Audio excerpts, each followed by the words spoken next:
El primer concepto con el que necesitamos trabajar es el de variables latentes. Para esto, un autor, Doers, utiliza un ejemplo bastante ilustrativo. Imaginemos que estamos tratando de generar dígitos. De hecho, concretamente el dígito que tenemos de este lado es del conjunto de datos de MNIST. Lo que tenemos del lado izquierdo, entonces, es una decisión. ¿Qué es lo que queremos que haga nuestro sistema generativo? Bueno, pues que elija, qué dígito quiere dibujar y a partir de ahí empieza a elegir las características. Esto que está escrito aquí, pues está dicho conceptualmente ya como lo vemos los seres humanos. Así lo pensaríamos nosotros. ¿Qué quiero dibujar? Quiero dibujar un 3. Ok. Entonces lo vamos a hacer sesgadito, con itálicas. Lo vamos a hacer con un plumón o con un marcador punto fino. Lo queremos hacer tipo manuscrito. Lo queremos hacer un poco más, pues más recto. Todo esto que está acá atrás son decisiones que se toman antes de realizar el trazo y que no se ven. Lo que nosotros vamos a ver en realidad pues es ya el trazo realizado. Entonces, estas decisiones que no se ven es lo que vamos a pensar como las variables latentes. A partir de las variables latentes, entonces va a entrar nuestro concepto de una distribución de probabilidad, donde diríamos que el resultado que vamos a producir, que formalmente se le llamaríamos la evidencia, lo que estamos viendo, va a estar condicionada a las variables latentes que nosotros elegimos. Además, aquí se está haciendo visible un concepto matemático. Recordemos que siempre pensamos en funciones que mapean de un espacio a otro. Y esas funciones pues tienen que tener sus parámetros, que son las que definen la forma que tiene la función. Entonces, lo que va a hacer a partir de esta distribución de probabilidad es tomar valores para las variables latentes y nuestra función de modelado va a decirnos ahora cuál es la probabilidad de que en cada uno de los píxeles que tenemos de este lado decidamos colocar un azul o algún tono de verdecito, como lo tenemos aquí.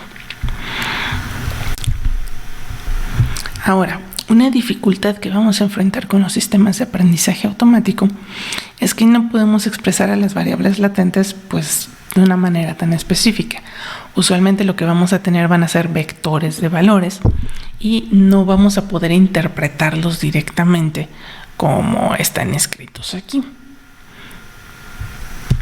O al menos no, si en algún momento vamos a decidir que nuestro algoritmo que realice esta tarea sea una red neuronal. Bueno, entonces vamos a utilizar esta descripción para que podamos tener una imagen de lo que está haciendo nuestro sistema. El siguiente paso sería profundizar un poco más en lo que está sucediendo con esta distribución de probabilidad. Para ello, recordemos entonces tres términos importantes. El primero, las variables latentes, que son las que indican de manera compacta qué es lo que queremos generar. La verosimilitud, que es la probabilidad de producir cierta evidencia condicionada a nuestras variables latentes y a los parámetros de nuestra función que va a realizar el cálculo. Y el tercer término es la evidencia, que es lo que nosotros vamos a observar, en este caso nuestra matriz X. Ya con esto en mente, pasamos a lo que es el proceso generativo. Una vez más, este proceso es general en aprendizaje de máquina, en estimación bayesiana, no es único a redes neuronales. Entonces, ¿cuál es el primer paso? Dice, primero, dada una función de densidad de probabilidad, en inglés es Probability Density Function, PDF, P de Z, esta es la distribución de probabilidad definida sobre un espacio de alta dimensionalidad Z, obtener por muestreo un vector Z, ¿no? Entonces, estos son nuestros valores latentes. Y lo que nos está diciendo aquí es que los valores latentes también se obtienen de una distribución de probabilidad. Lo que vamos a hacer es, si la logramos tener, a partir de ahí obtener muestras. Si ya tenemos un valor de Z, entonces lo otro que teníamos era la probabilidad condicional. Bueno, sea f una función que va a depender tanto de z como de los parámetros z, la que nos va a permitir obtener ahora el valor de x.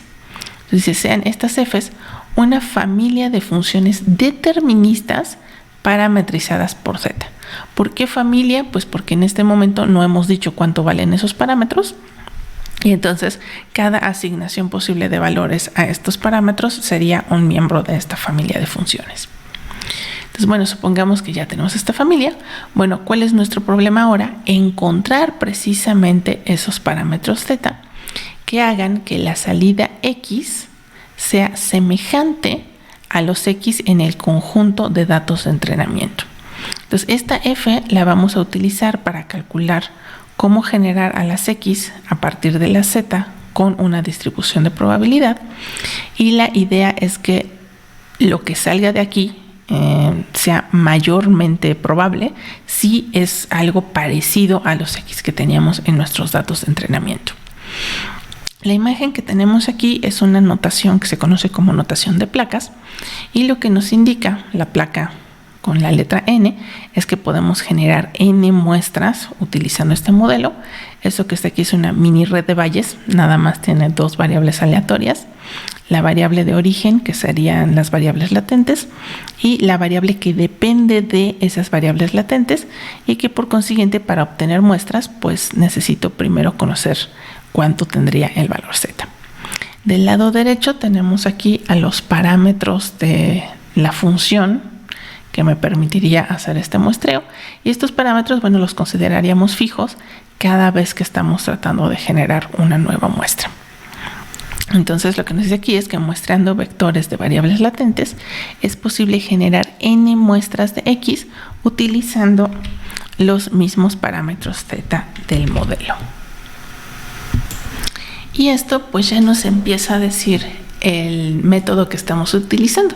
Si lo que queremos hacer es maximizar la probabilidad de que aparezca en x como el conjunto de datos de entrenamiento, entonces estamos hablando de entrenamiento por máxima verosimilitud.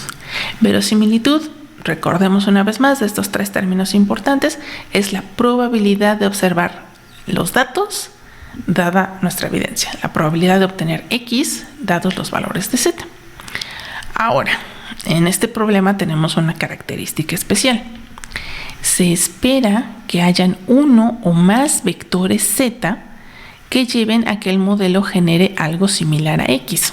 Este es el conjunto de valores en las variables latentes, pues no tiene que ser único, puede haber varios z's que generen valores semejantes a x.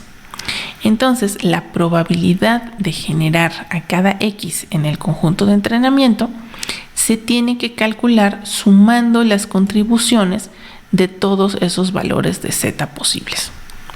Entonces, lo que nos va a quedar aquí, aparte como estas son distribuciones de probabilidad continuas, sí tiene que ser así porque queremos usar backpropagation, ¿verdad? Entonces, bueno, lo que vamos a tener es el producto de x condicionado a z por probabilidad de z. Ok, esto me debería de dar la probabilidad conjunta x, z. Y una vez que ya tengo la conjunta, pues tengo que hacer una suma sobre todos los posibles valores de z que están contribuyendo a generar la misma x. Como son continuas, pues esa suma viene a ser una integral.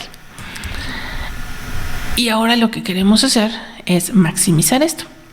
Eso implica, ya que la probabilidad de z está fija, que lo que vamos a querer maximizar es precisamente esto que tenemos aquí en medio, x dado z, y esta, como ya habíamos dicho, es la verosimilitud. Entonces esta técnica se le conoce precisamente como máxima verosimilitud, y a partir de aquí es donde vamos a querer proponer nuestros sistemas para resolver este problema. Una de esas propuestas van a ser precisamente los autocodificadores variacionales.